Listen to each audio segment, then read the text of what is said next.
House District 117. We're happy to have incumbent candidate Houston Gaines and challenger Mocha Jasmine Johnson. Mr. Gaines will lead the opening statements and Ms. Jasmine Johnson will field the first question. Mr. Gaines, your introduction, please.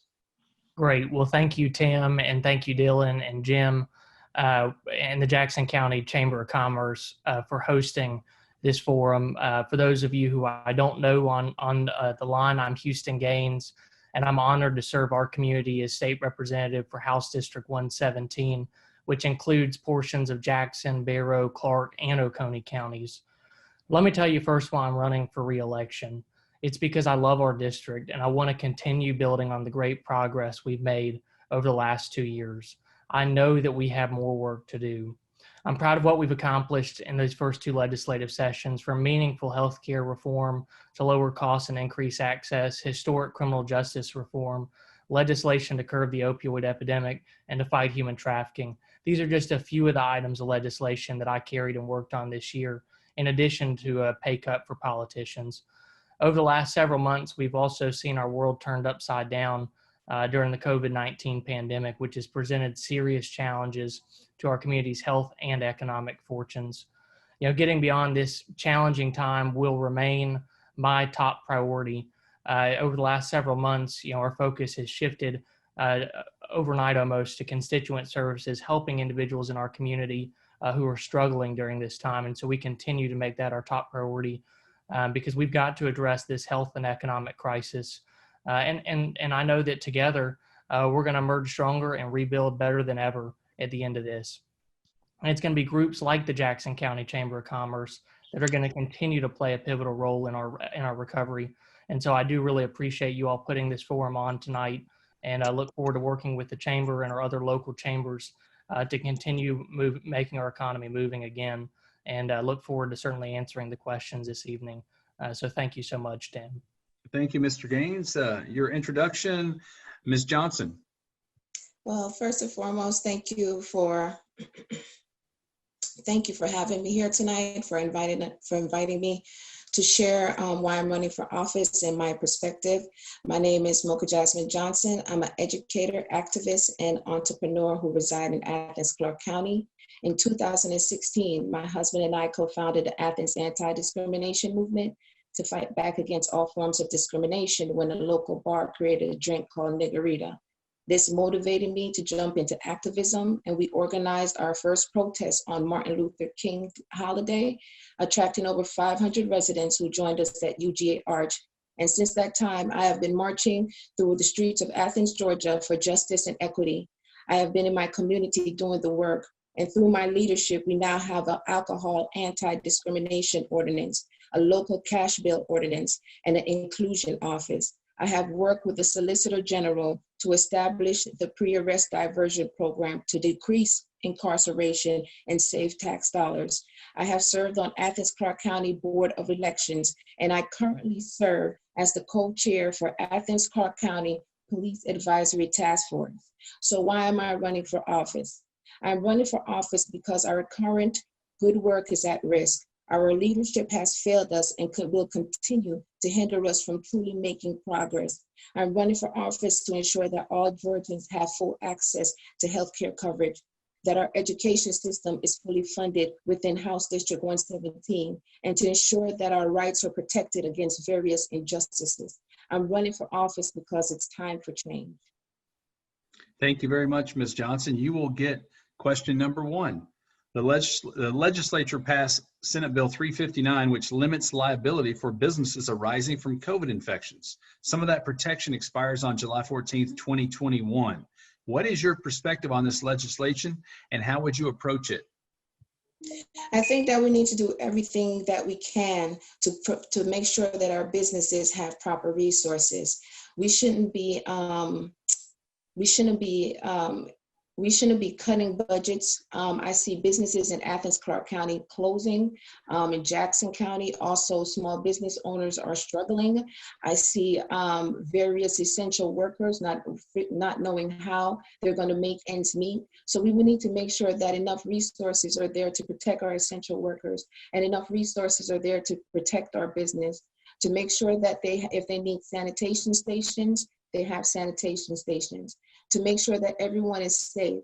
So I don't believe that right now we should be taking anything away from our small business owners to help them function better and to protect our essential workers. Thank you, Ms. Johnson. Mr. Gaines, the legislature passed Senate Bill 359, which limits liability for businesses arising from COVID infections. Some of that protection expires on July 14th, 2021. What is your perspective on this legislation, and how would you approach it?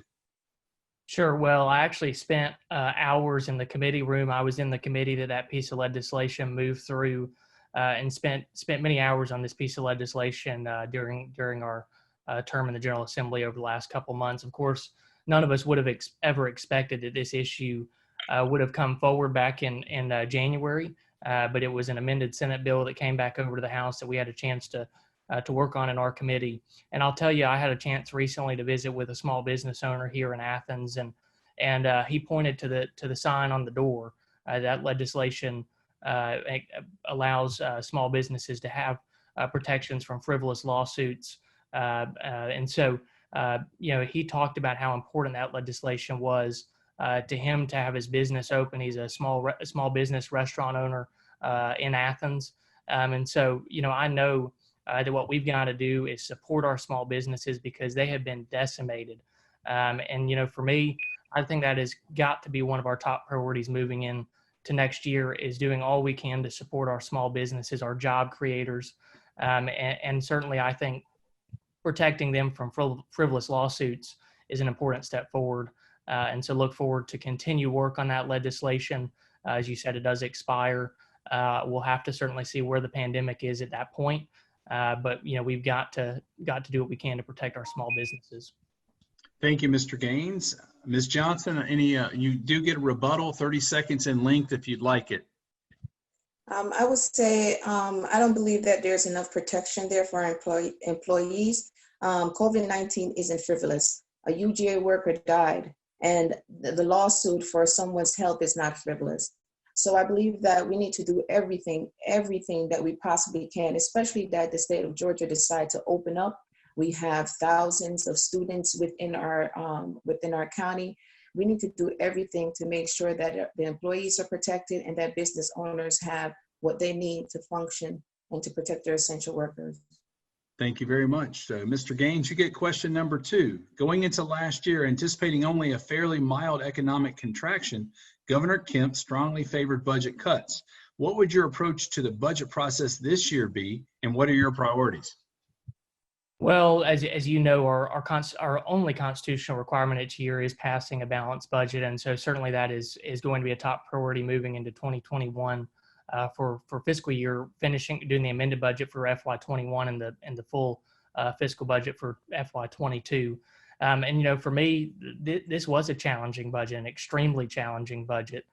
We knew going into this year there were going to be some changes. We in the first budget that we voted on in the House, we had a teacher pay raise. Last year in 2019, we passed the largest teacher pay raise in Georgia history, and I was excited about that. We passed a $3,000 raise last year. I wanted to give another $2,000 this year to our teachers. We had $1,000 in the budget that we voted on, and then ultimately, once we came back from the break after COVID and revenues were really decimated, many things that we would have liked to have seen in the budget were not in there. But that said, we do have to balance the budget. And so we've got to do things that are difficult. But, on education, we've got to get back and get our teachers a pay raise. So that moving into 2021, that's something that I'd like to see us finish, is the complete $5,000 teacher pay raise that the governor promised. And that's something that I continue to support. So those are the sort of things that moving into next year. But again, we've got to see how the revenues continue to move forward this year. And so certainly we'll be a part of that process. This year in the General Assembly also passed legislation, I mentioned at the opening, but to cut the pay of politicians. Revenue reductions were 10%. So I passed a piece of legislation to cut the pay of legislators by 10%, because I think it's important that politicians go first instead of, we had no furlough days in this budget. So that was something that I felt really important about. I was proud to pass that legislation, and those are the sort of things you'll see me to continue to work on. Thank you, Mr. Gaines. Ms.